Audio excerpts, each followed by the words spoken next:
Ох уж эти астрологи! Кручу-верчу, запутать хочу. Западная астрология, ведическая астрология. Сколько их вообще там существует? Друзья, в этом видео мы будем разбирать с вами отличия между двумя самыми популярными видами астрологии. А это канал Астрогайд, твой проводник в мир астрологии простым и современным языком. Я его ведущая Александра Ващилко. Поехали!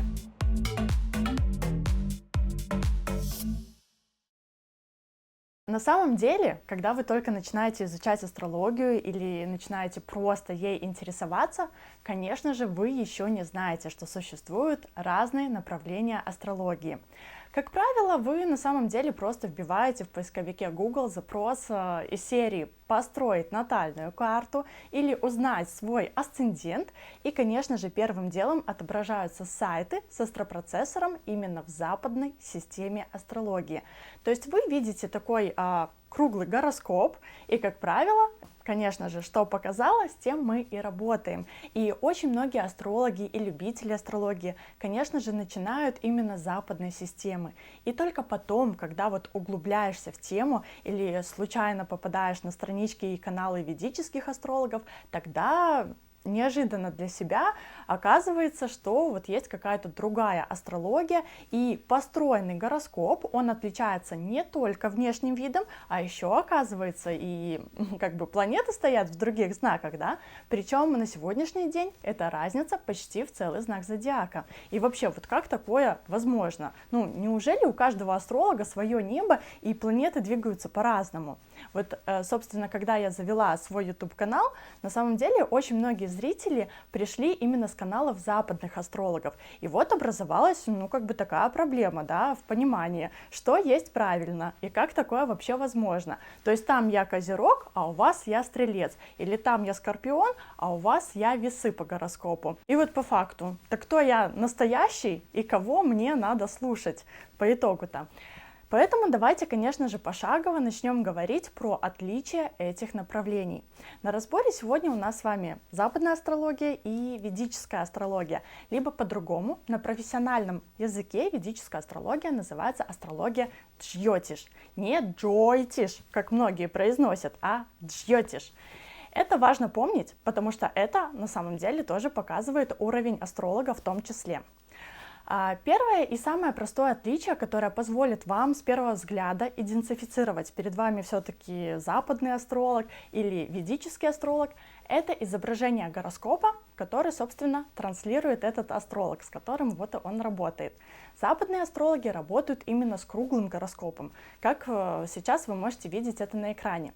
Ведические астрологи работают с квадратным гороскопом, причем он тоже у нас может быть построен в двух стилях. Это североиндийский стиль, и, например, я предпочитаю работать именно в нем. И именно в этом стиле гороскопа, наши дома гороскопа, а именно вот сферы жизни, остаются у нас всегда неподвижными, они всегда остаются на своем месте, а вот знаки зодиака в рамках вот этих домов гороскопа, они постоянно двигаются, и в зависимости от вашего времени рождения знаки зодиака в этих квадратах будут постоянно меняться. У каждого человека будет свой. Но есть у нас еще и южный стиль карты. Выглядит он следующим образом. И, конечно же, есть астрологи, которым комфортнее работать именно с таким отображением гороскопа. Но тут получается наоборот, что знаки зодиака принадлежат определенному квадрату и остаются неподвижными, а вот дома, то есть сферы жизни в рамках этих знаков зодиака у нас двигаются.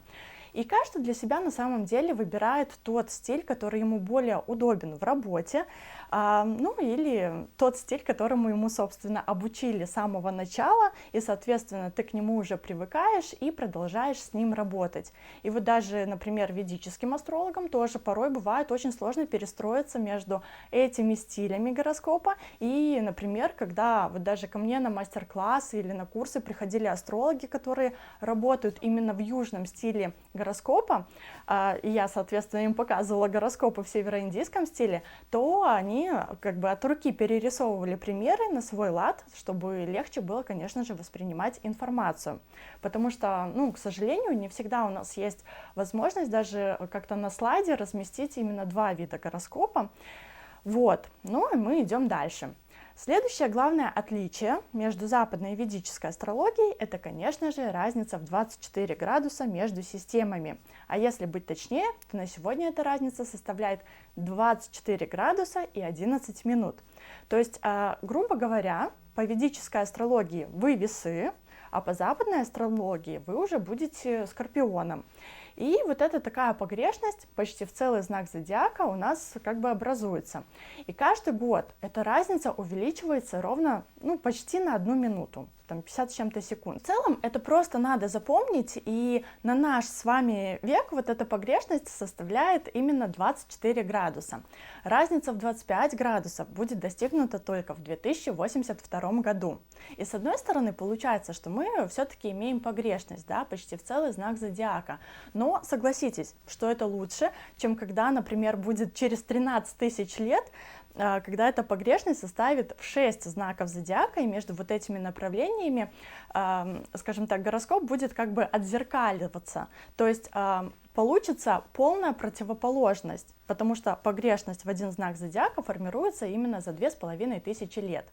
Но в нашем с вами воплощении мы этого, конечно же, не узнаем по факту. И почему так происходит и откуда берется вот эта вот погрешность? Потому что западная астрология использует тропический знак зодиака, который считает Землю у нас центром, а небесные тела вокруг как бы вращаются вокруг нее.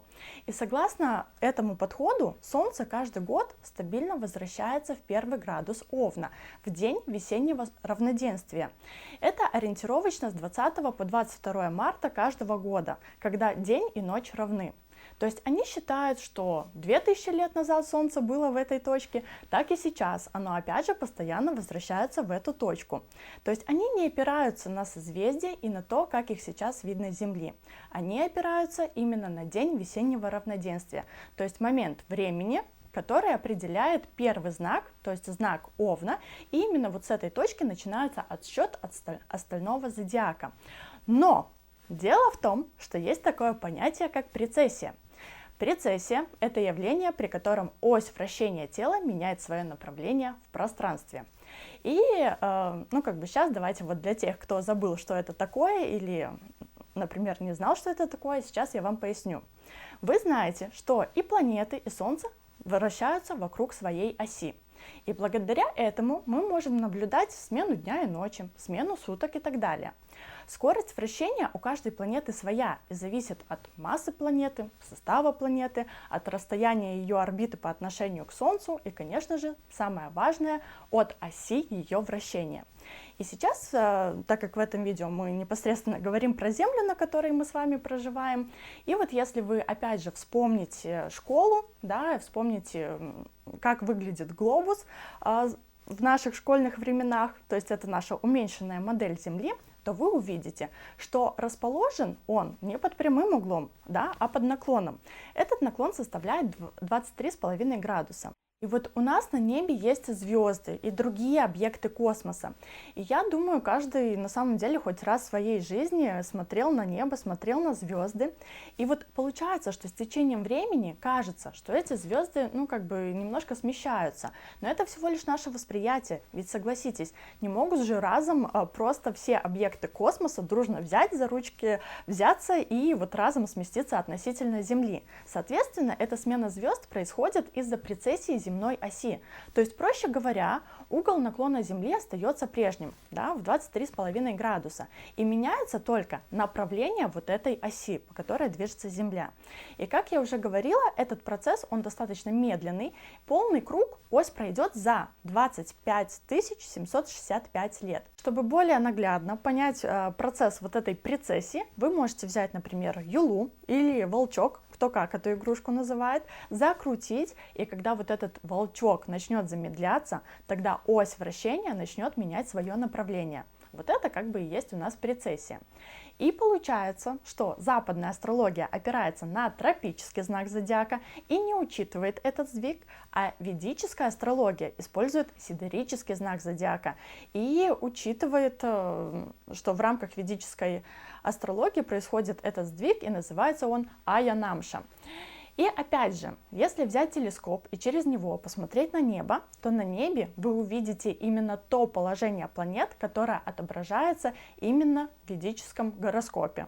То есть положение планет в ведическом гороскопе, оно полностью соответствует их фактическому нахождению на небе. Опять же, уточняется это с помощью звезд и созвездий, в пределах которых находятся те либо иные планеты.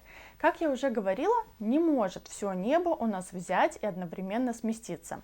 Поэтому, если 2000 лет назад, например, звезда Сириус в созвездии Большого Пса находилась в Близнецах, то и сейчас эта звезда и созвездие находятся в Близнецах. И планета, если оказывается у нас в этом созвездии, соответственно, она тоже находится в Близнецах. И, кстати, за счет того, что технологии у нас все-таки идут вперед, не обязательно сейчас на самом деле иметь телескоп, чтобы исследовать небо и изучать его. Например, для мобильного телефона я могу вам порекомендовать следующее приложение, да, которое вы сейчас увидите на экране, для того, чтобы в режиме реального времени, опять же, понаблюдать за небом и понять, где какое созвездие на небе находится, что это вообще как бы за знак зодиака, какие там планеты двигаются и так далее. То есть это реальное отображение нашего космоса, которое, опять же, соответствует полностью ведическому гороскопу. Но это абсолютно не значит, что я, грубо говоря, там очень плохо отношусь к западной системе, и если вот их положение планет не соответствует действительности, то на ней все, стоит ставить крест и так далее. Абсолютно не так. Эти системы разные. И работают они, соответственно, тоже по-разному. То есть они рассматривают человека и его жизнь, скажем так, в разных плоскостях. И там есть свои правила и алгоритмы работы. Правила рассмотрения гороскопа, да, которые прекрасно работают. И опять же, конкретно на мой взгляд, именно по моему мнению, а я чуть что не претендую на мнение так последней инстанции, западная астрология все-таки рассматривает человека с позиции здесь и сейчас, потому что в рамках западной астрологии человек, как и Солнце, занимает центральное положение, и западная астрология по праву считается именно солнечной астрологией. И тут все-таки больший акцент все-таки делается на том, как человек представлен именно вот среди социума, в рамках его повседневной жизни и так далее. В то время как вот ведическая астрология, все-таки это лунная астрология, и она рассматривает человека и его жизнь на более глубинном уровне с точки зрения души, да, с точки зрения души, а не материи. И считается, что душа человека все-таки пришла в это воплощение для того, чтобы выполнить определенные задачи, приобрести определенный опыт, который в том числе заложен у нас какими-то родовыми программами, родовыми сценариями. То есть почему вы родились именно вот у этих родителей, оказались именно в такой ситуации, какая перед вами вообще стоит задача на это воплощение, какой опыт вам надо пройти, какие вот показатели в себе надо выработать, усовершенствовать и так далее. И вот помимо того, что ведическая астрология, кстати, вот в том числе, она может рассмотреть, скажем так, внешнее проявление человека в социуме, да, то есть как и солнечное его проявление, ну, как западная астрология рассматривает, так и с помощью ведической астрологии можно гораздо глубже заглянуть в человека, да, в его душу, скажем так, и более глубже вот понять нутро человека, паттерны его поведения и так далее. То есть, скажем так, соединить сознательное с бессознательным.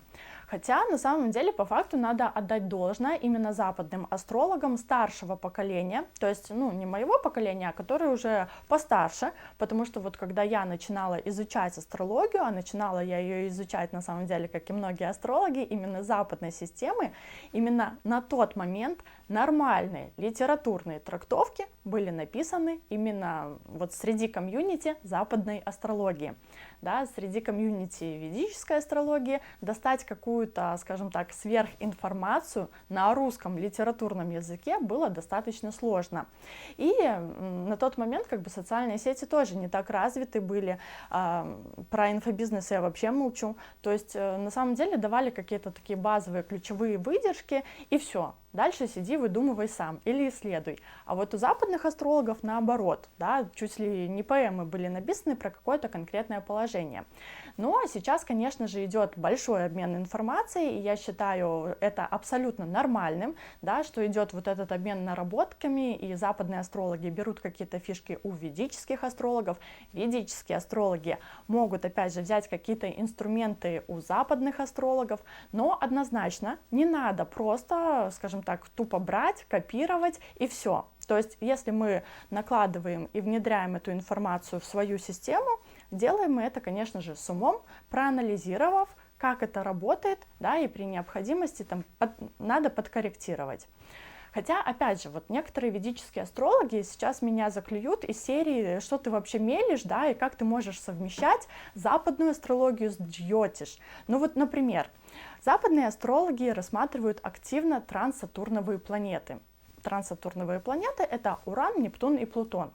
В классике ведическая астрология их не рассматривает, потому что они были открыты гораздо позже, чем зародилась ведическая астрология.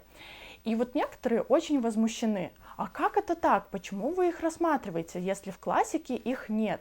Мой ответ прост. Я их рассматриваю, потому что они есть у нас на небе, а значит, они на нас влияют. Мир развивается, технологии развиваются, и астрология тоже должна развиваться.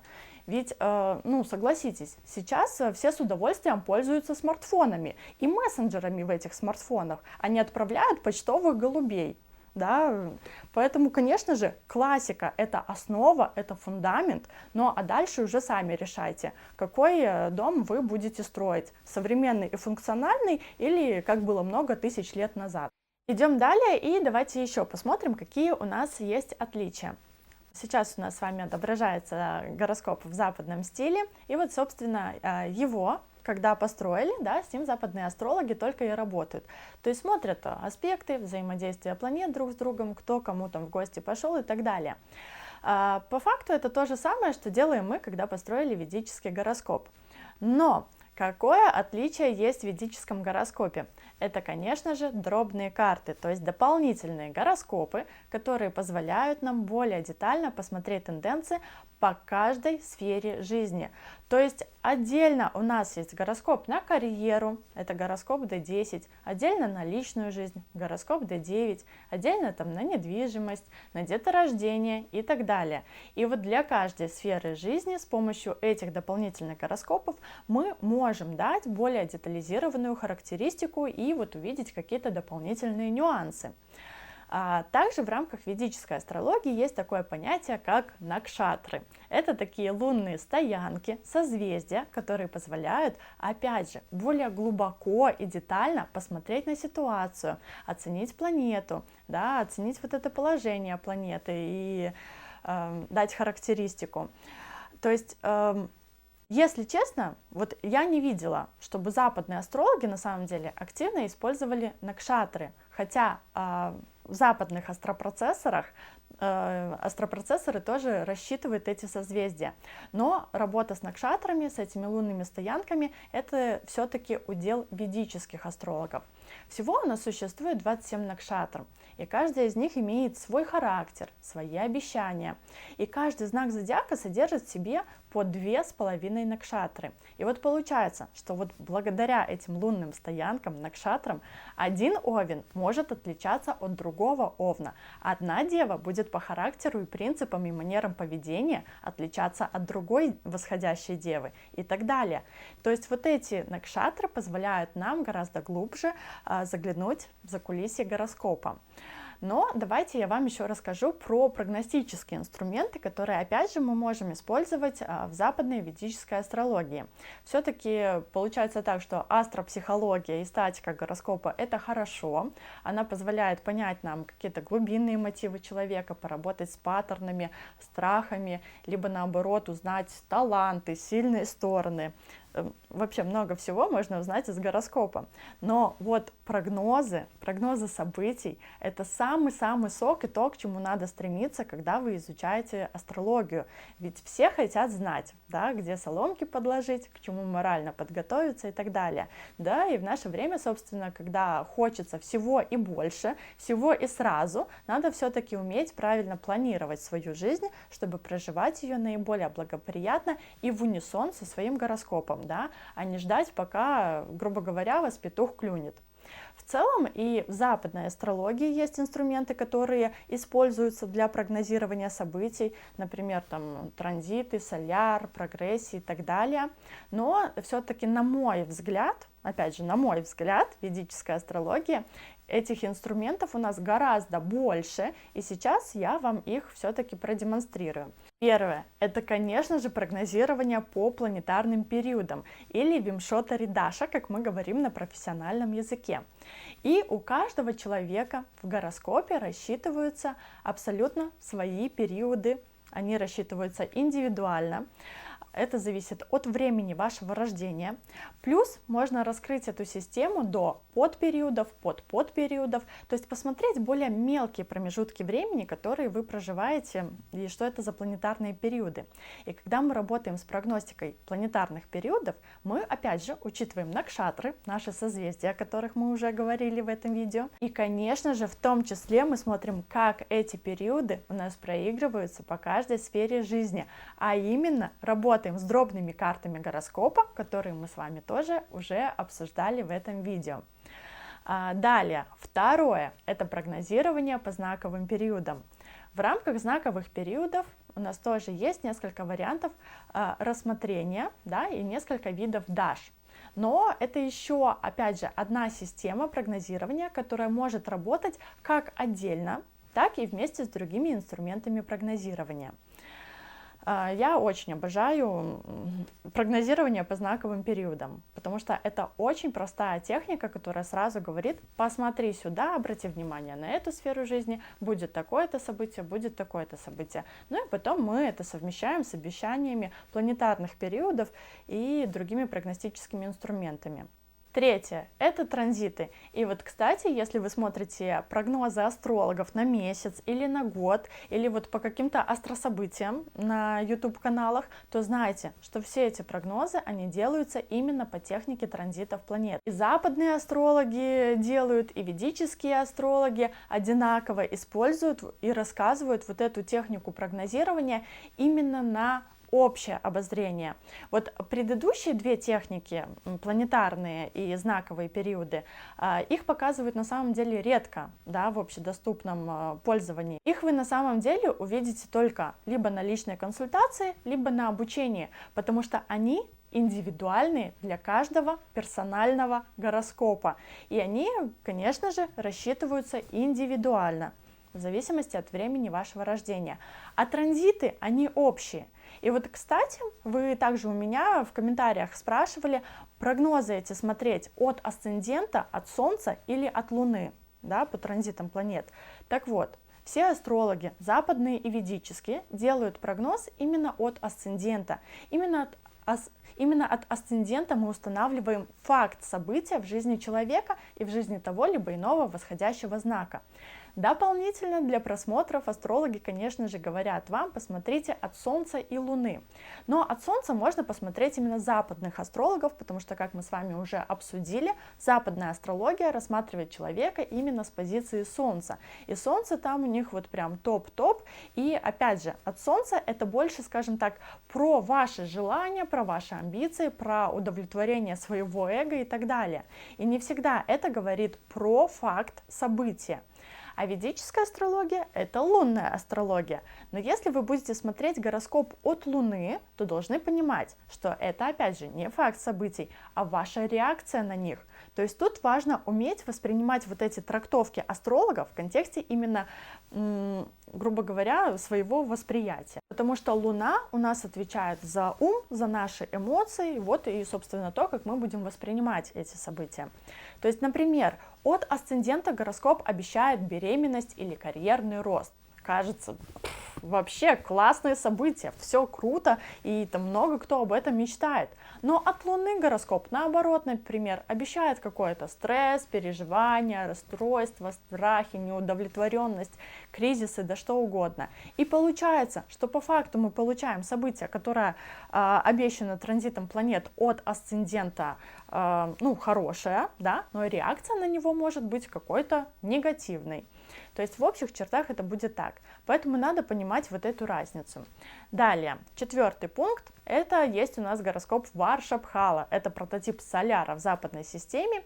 Если говорить совсем простыми словами, то это прогностика и разбор годового гороскопа. То есть мы отдельно строим гороскоп на год, получаем абсолютно новый гороскоп с периодами, которые рассчитаны именно в рамках рассматриваемого года. И тут мы также можем детализировать вот эту прогностику и смотреть ее в дробных картах, да, то есть на каждую сферу жизни накладывать.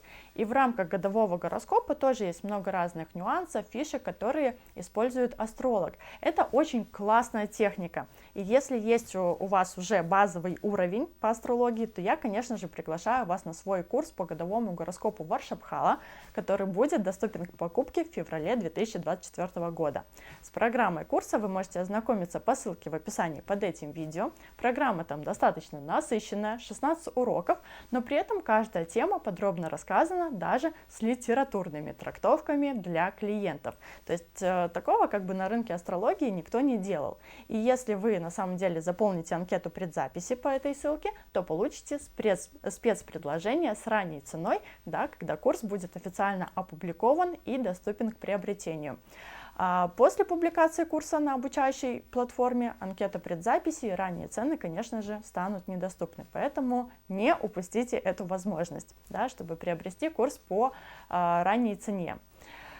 Есть у нас на самом деле еще парочка таких ходовых прогностических инструментов, в том числе и в рамках годового гороскопа, такие как анализ Титхи-Правеша, или мы можем построить еще гороскопы на начало каждого планетарного периода. Есть у нас еще в рамках ведической астрологии другие инструменты, но, наверное, я и так вас сильно загрузила сегодня в этом видео, поэтому, подводя такой итог по сегодняшней теме, скажу только, что в руках знающего специалиста на самом деле будет прекрасно работать и западная астрология, и ведическая астрология.